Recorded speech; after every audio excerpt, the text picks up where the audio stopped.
Hello everybody, this is ManuS and welcome to another Eternal Top Decks, this time with an Expedition deck with the Expedition Xenan Midrange deck that our team came up with and played in the first ECQ of the season, Time of Ancestors, and that I piloted to a top 16 finish, and two of the other, I think, 3 team members that participated in the ECQ also made to top 64 with, I think Gregor might have actually made top 32 before he lost. Not entirely sure right now. I think Finkel and Gregor both lost the first round, but I'm not entirely sure. Anyway, before we dive into the deck list and all the card choices, make sure to subscribe down below, turn on the notification icon if you haven't yet, and now let's talk about the deck.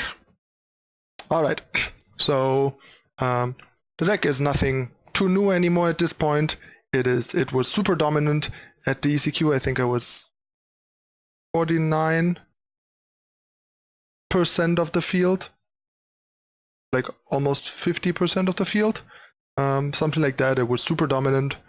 It also didn't just show up in huge numbers. It also was super successful. So yeah, let's talk about the specifics of the list and where we sort of innovated and came up with interesting things that differed from what other people did. First of all, let me say we came up with the deck before it was a big thing on ladder and popular. I believe Gregor was the first one that came up with pushing into this direction. I basically early had the sort of lower to the ground, go white token cultist deck that you could see me play on stream in the early weeks of the format. But the deck was pretty solid, but it didn't have that much play to it, and it was a bit draw dependent and that sort of stuff, and a bit hit or miss. So it felt like a good deck, but not like the deck to play. And the more we discussed in the team, Gregor at some point was like, well, it kind of seems to me like Cultists has it all. Maybe we just need to build it differently. And then he pushed for less of a Cultist deck, basically, and more of a like good stuff value mid-range deck. And from there on, we all kind of started working on this direction and idea, but credit to him for pushing us into that direction. And from there on, it was basically a team effort, in particular between Gregor, Zach Hill, and me, with some input from other team members here and there. So yeah, and then the deck suddenly became very popular on ladder. Other people figured out this approach to the deck as well, and yeah, we needed to do some more work to get a leg up on the competition, basically, because other people caught on to how good this approach to Xenan is, and that it is likely the best deck.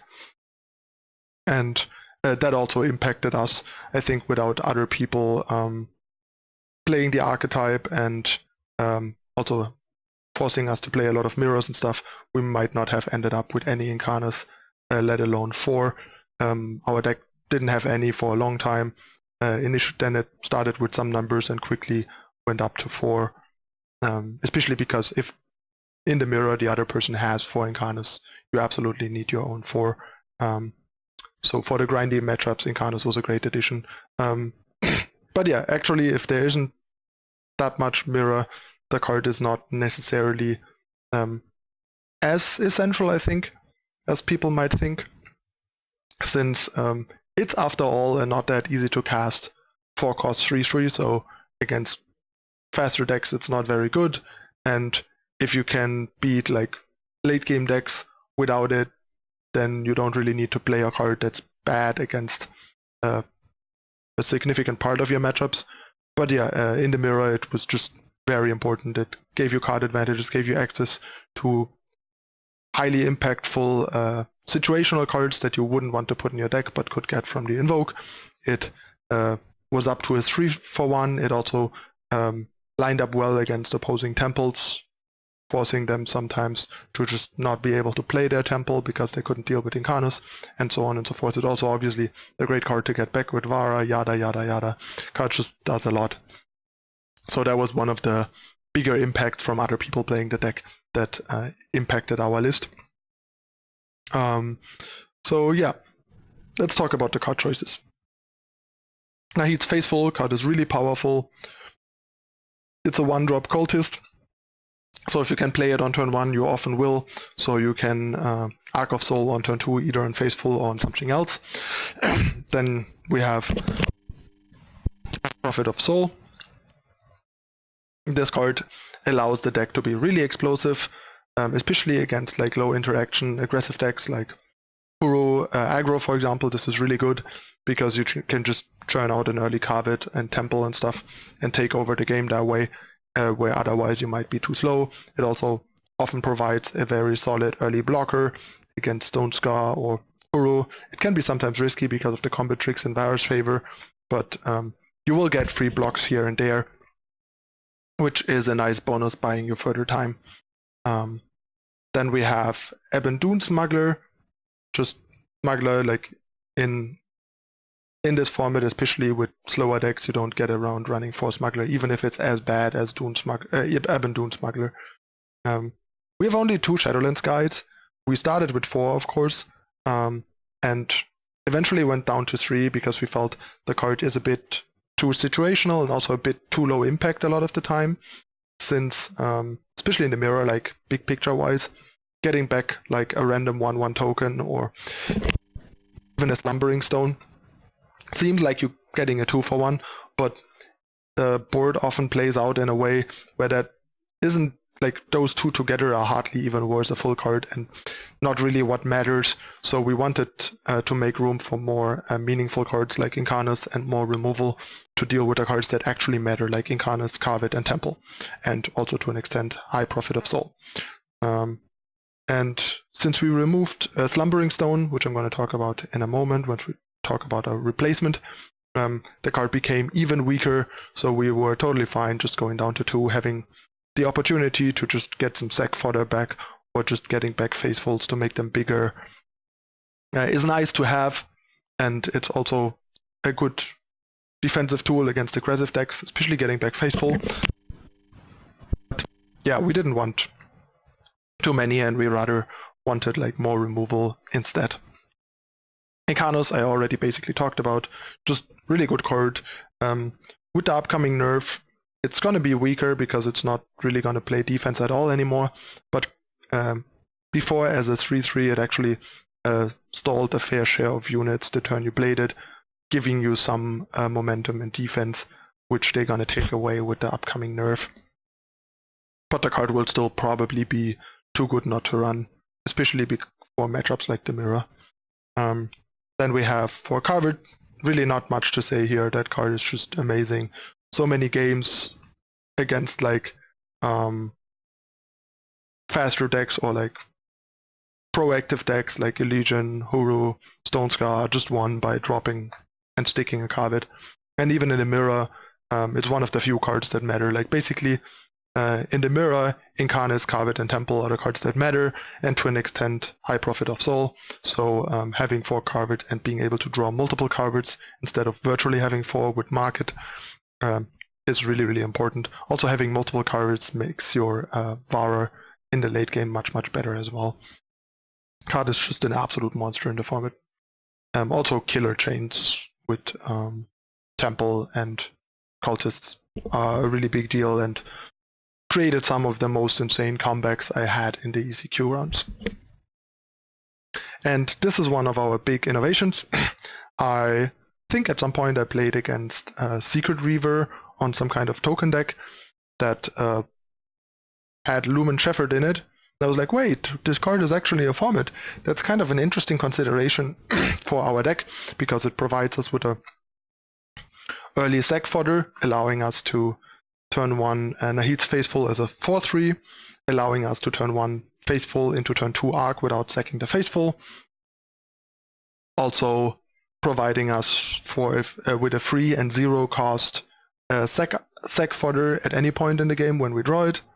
Even fast jump blockers or blockers with Devour, also allowing us still to turn 2 Devour like with Stone, but instead of giving us a 2/2 flyer in play, which we weren't that impressed with, like the 2/2 flyer from Slumbering Stone was often kind of just there and not that impactful. So having a card in hand instead of a 2/2 in play would often be better, because the deck actually needs all of its cards, including a lot of its power, because of Vara in the market being such a huge part of your plan, that it's not that easy to put something in your market. But then having a free card from your Slumbering Stone slot suddenly makes that a whole lot easier. And then in grindy games, being able to play a 6-cost 4/6 later also turned out to be much, much better than having a free 2/2 flyer from Slumbering Stone, especially because the front side of Slumbering Stone costing 1 power and the front side of Lumen Shepherd costing 0 power, allowing for these crazy faithful turns and stuff like that. The biggest downside of Shepherd basically is that it makes Shadowlands Guide worse, but we already were down to 3, so going down to 2 wasn't that big of a deal. We started with like 2 and like 1 or 2 Slumbering Stones, and eventually decided to just jam full 4, especially with the rise of like 3 faction control decks, having an additional threat they can't ignore that beats their weapons, that requires an actual hard removal or a sweeper, and can't be like blocked by their smaller blockers for free, is pretty good. So yeah, Shepherd was just a really great find. Secret Weaver, I think, gave me the idea. He played it in a completely different deck. He played it in some token deck, but made me aware of the card being in the format, and made me think about how well it could fit into this deck.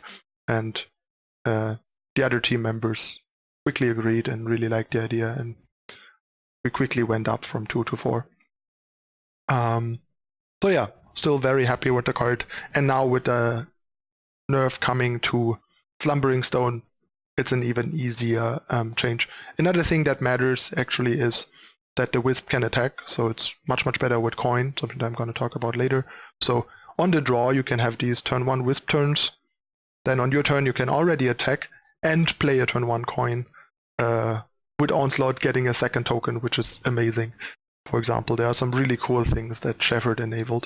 And it increases the threat density. Like even in the mirror 4/6, when people grind each other down, can be pretty impactful, and it beats basically any other unit. Once you are able to deal with Karvet and Incarnus, then Shepherd suddenly turns out to be the king of the board, which is also a pretty nice side effect. Temple, not much explanation needed. Super good. The deck is pretty good at getting to the World Joiner, protecting Temple enough. The static ability is amazing in the mirror. The mirror is a lot, like stage 1 of the mirror is a lot about just getting out your Temple first and protecting it, denying the opponent getting much stuff in their void, and putting them in a position where they basically can't come back. Also is a free source of killer for Karvet Exalted Chains. Its health gain, the scare is actually really powerful in the format, with high profit of soul, and some people playing Eager Offering and that sort of stuff. Just then there are people that play the 2-drop Seraph. There's just a bunch of things that scare actually kills for free in this format, which is amazing. So this is just a super powerful card. Worthy Cause, one of the reasons why this deck works and is so good.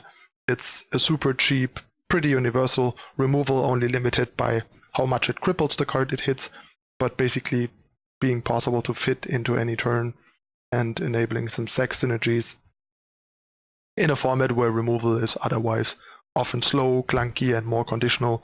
This is king. Devour is just the card draw of the deck, and the deck is pretty good at enabling it. It also allows for some sweet exalted tricks sometimes, the same way Worthy Cause does. Naid's Choice is amazing. Basically, The first one, early on, you always make tokens to enable Arc of Soul and Prophet stuff and Sec fodder, and then the mid-game copies are just discard spells, stripping the opponent, Xenan Temples, and Sweepers and stuff like that, providing so much flexibility to the deck. Vara's Favor is just amazing, and one of the format-defining cards once again. The lower power level the format is, usually the more powerful Vara's Favor becomes. This format is no different. I think running any less than 4 is insanity.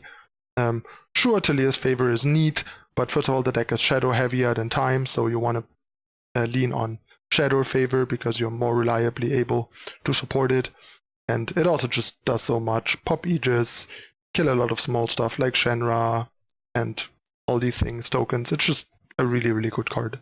And then we have our last removal slot that we in the end ended up splitting to Shadow to Fel Ritual. We removed Wasp from the main because Wasp is actually kind of awkward in the mirror. It doesn't hit Incarnus. The opponent can counterplay it with a Worthy Cause.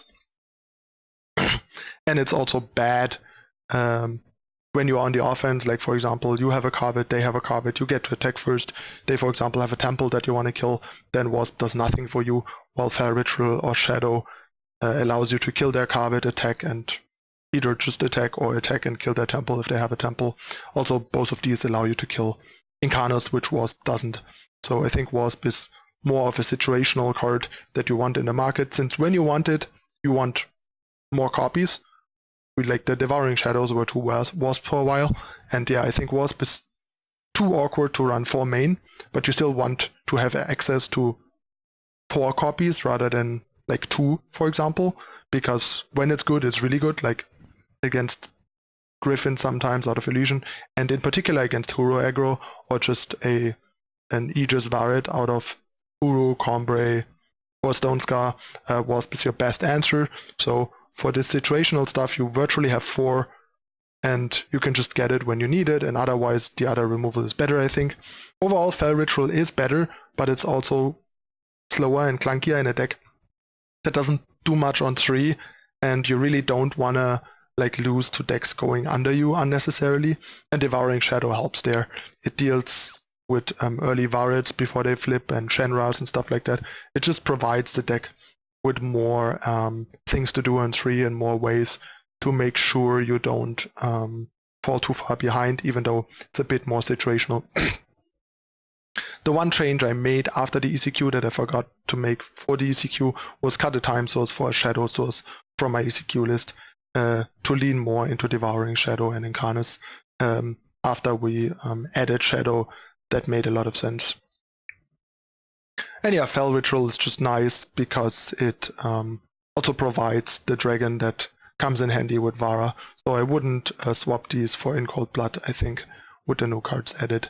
Simply because I think the upside for Vara getting back Draconos is better, at least for now, than what In Cold Blood offers. Unless the format suddenly becomes a lot more justice than it currently is. And I'm still pretty happy with this split, so I would keep it for now. Fel Ritual is better against Sodi, so there might be a reason where you want more Fel Ritual and less Shadow, because Shadow fully killing Sodi takes a long time and might cause you trouble. And then yeah, the power base. I see people that run like 4 to 8 emblems in this deck, and that's just mental. The deck wants 8 power, it's super power hungry, so most of the time you just play a sigil that deals 1 damage to you and doesn't make your seat be ready, which is just horrible. So we ended up on 3 emblem of Makkar. The force is probably too much since, like I said, even with 3, a lot of the time you're just gonna end up taking damage with no upside. And 3 is a nice number. It avoids drawing too many and drawing them too early, where you always have to take damage early on because you need it as power source, but still providing you the option to have some power later when you're a bit flooded to use these. And the Shadow one is just better here between time already having coin and wanting some sigils too, and also this being a much better defensive unit in a deck like this, where we care Ember Coin is a huge deal. I don't get why no one else plays it. Turn 1 Faithful into turn 2 Coin, Arc of Soul is super powerful. Shepherd only made Coin better. Coin is just providing the deck with free sack fodder, which is exactly what you want, and it's amazing. Also provides jump blockers. It's just such a good card and so much better than any of the emblems. Yeah, all I can say is play 4 coins. They are amazing. Arc of Soul is a no-brainer. It's additional ramp. It's a free card, and the deck is pretty good at enabling it. You can't really play Xenan Live Speaker or as Cultist Aspirant, I think, to make it better because they are too bad against Vara's favor. Aspirant is a bit better because you can play it a bit delayed to make it a 2/2 right away, but then it still doesn't really help with Arc of Soul. Zach actually pushed for a couple of Cultist Aspirants for a while over some of the Shepherds because they are nice against random decks and they make Arc of Soul more consistent, which is one of your most powerful openings. But I think it's a higher variance card and better against random decks and worse against like the top decks, especially the Mirror, where Vara's favor is a huge deal. Wasp, I already explained. We want a removal in the market. Wasp helps us deal with one of the most troublesome openings, which is an early flipped Aegis Vara, especially with weapons or other Aegis or Griffin situations. Some people cut Malediction, which I think is crazy because one of the best ways to lose is being run over by fast draws from some decks like Onis and Puro Aggro and stuff like that. And Malediction is really good at punishing them. It can even be really good when you're behind in the Mirror, like killing a Prophet and a Faithful and stuff like that. I had good like Malediction spots in the Mirror. Like they go like, I don't know, Faithful into Prophet into Incarnus, and suddenly you have this like end of turn Smuggler into Malediction, and go from like awfully behind to slightly ahead. Gift is a card that I didn't see many people run, but I think is actually pretty good. It can sometimes randomly win the Mirror if you get a huge profit quickly. But the main reason why we liked it and I felt like it warranted the slot is it's the best way to beat these 3-faction hyper control decks that popped up towards the end of the format near the ECQ to go over the top of Xenan and to make sure to not lose to these. You just put Gift in your deck. They are mostly pretty helpless to it. You just give them ASAP and then kind of grind them out from there. And Vara is just like one of the main late game plans of the deck and super powerful and a must-have. Basically, Vara and Arc are the 2 cards you find in any deck. You also usually find the removal slot, although often a different card like Swirl of Sands or Fell Ritual a lot of the time. And then Malediction in a lot, but not in all of them, and Gift in almost none of them, and a lot of people have some random other card in this slot. But yeah, basically all the other market options we don't like at all or like less than what we have. For example, Wasp just solves bigger, more specific issues than Swirl does. But if we had Wasp main, we would run Swirl because it deals with flyers and it deals with some random relics like or attachments. Like it can create permafrost blowouts, it can create weapon blowouts on opposing units, or just kill an AV craft, stuff like that. But ultimately Wasp seems a bit more important. Yeah, that's the deck list. Wouldn't really change anything going forward, even with the balance changes coming. Since we don't really run Slumbering Stone, which is the one card I think people will need to be cutting, and they will cut it for Shepherd like we did already beforehand, I think, which is why I think it's a weird change to begin with. There's a good alternative in the format that doesn't even really make the deck worse. In our opinion, it arguably makes the deck overall a bit better. So yeah, nice forcing people to like make the right change in a way, in our opinion, to the deck just by nerfing the card that is a slightly inferior choice in our opinion anyway. But yeah, this is the deck.